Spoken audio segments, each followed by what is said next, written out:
Сәлеметсіздер ме? Біз бүгін шортан балығынан котлет жасап үйренеміз. Бізге 200 граммдай шортан балығының филесі, 100 граммдай нан, сүтке малынған, 1,5 немесе 1 үлкен пияз, 2 жұмыртқа және сары май кішкене. Бұның барлығын біз қазір етті күштен өткізіп аламыз, яғни мясорубкадан. Ол үшін бізде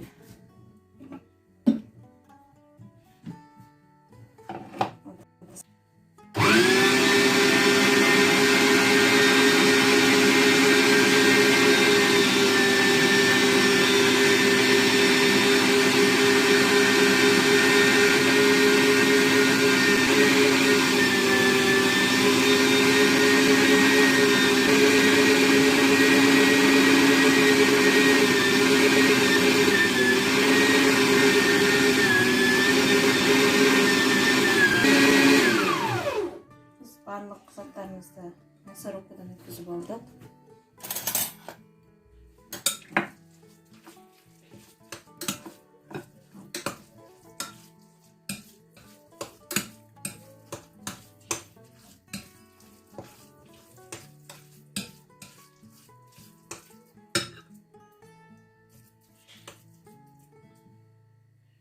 Мясорубкадан 2 мәрте өткізсеңіздер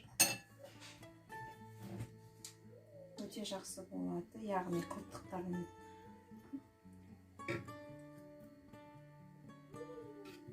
толық үгітеді. Қазір енді екінші рет өткізгенде біз бірінші сары майды өткіземіз, кейін екінші мәрте жаңағы тұздалған барлық заттарымызды салып бір өткізіп шығарамыз.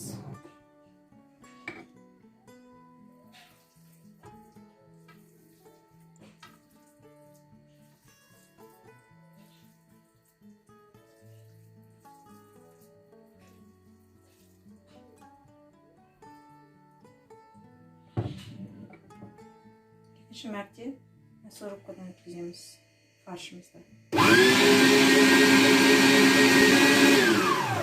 Фаршымызды екінші қайтара мясорубкадан өткізіп алдық.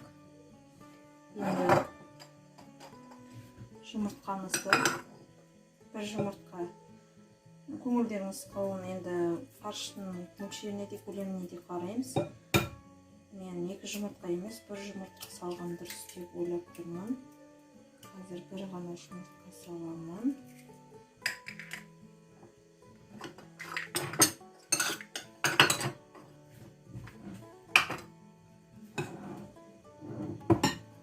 Және біз жарты шай қасық тұз және қара бұрыш саламыз. Жарты ас қасық шай қасық, яғни тұз саламыз.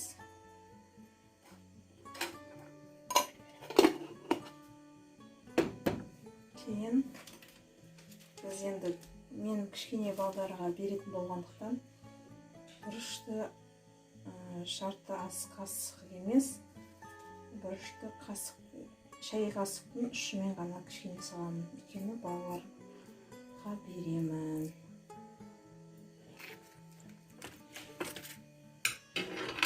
Енді фаршымызды жақсылап араластырамыз жұмыртқамен, бұрышпен, тұзбен.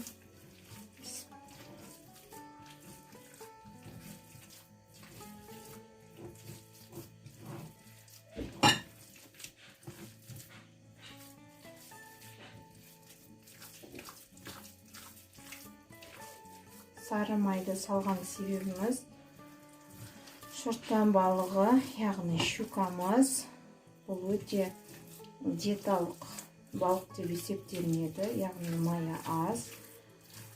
Ол піскеннен кейін өте құрғақ, сондай қалай айтсам, құрғақ болып піседі. Сол себептен сары майды қостық. Ол оның жұмсақ әрі дәмді болып пісуіне әсер етеді. Міне біз фаршымызды араластырып алдық.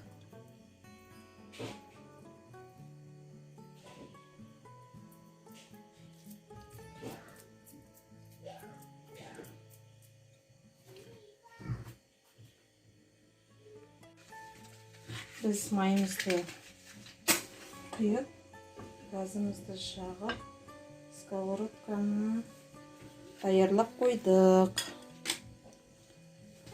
Енді фаршты қолымызды мұздай суға сала отырып, котлеттерімізді тағайындаймыз.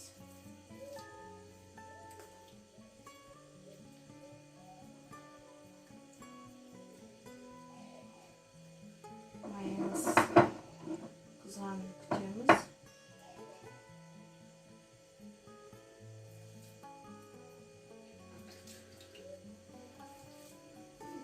Мұздай суға қолымызды салып, котлетті жасағанда қолымызға фарш жабыспайды. Даярлап аламыз алдымен. Көлемнің өздеріңіз қалағандарыңыз бойынша істеуге болады котлеттің. Бір кісілерге өте үлкен көлемді котлеттер ұнайды, бір кісілерге кішкентай көлемді. Ол өздеріңіздің қалағандарыңызға байланысты.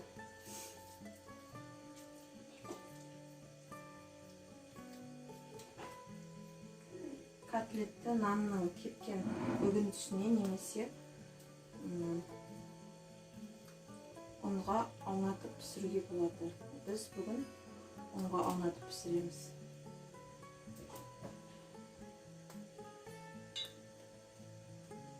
Майымыз қызған сияқты.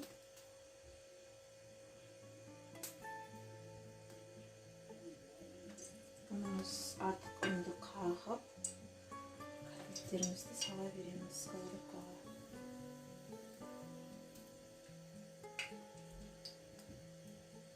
Менде әрқайсысы әртүрлі көлемде болды. Еш нәрсе қалмайды. Мен енді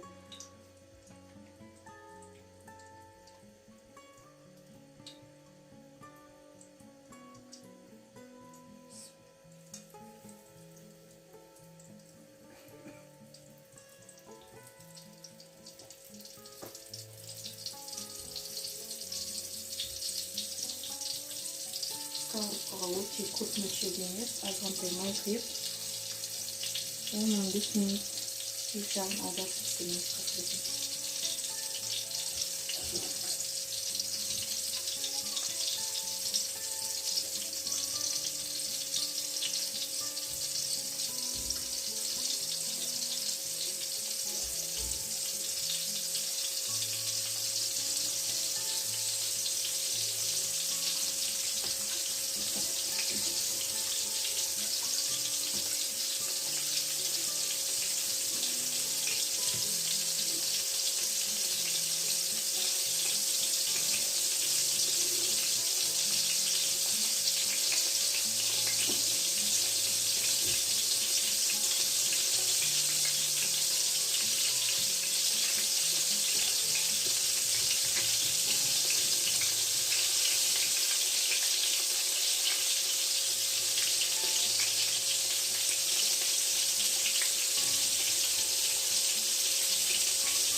Şimdi oldu.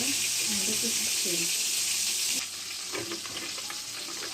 Yine bizim kotletlerimizden bir жақсыта yardı.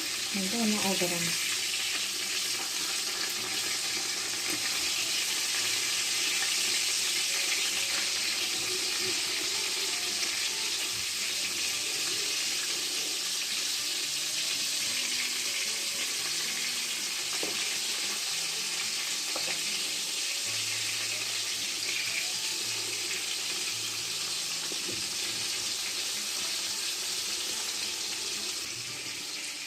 Міне біздің бүгінгі котлеттеріміз дайын.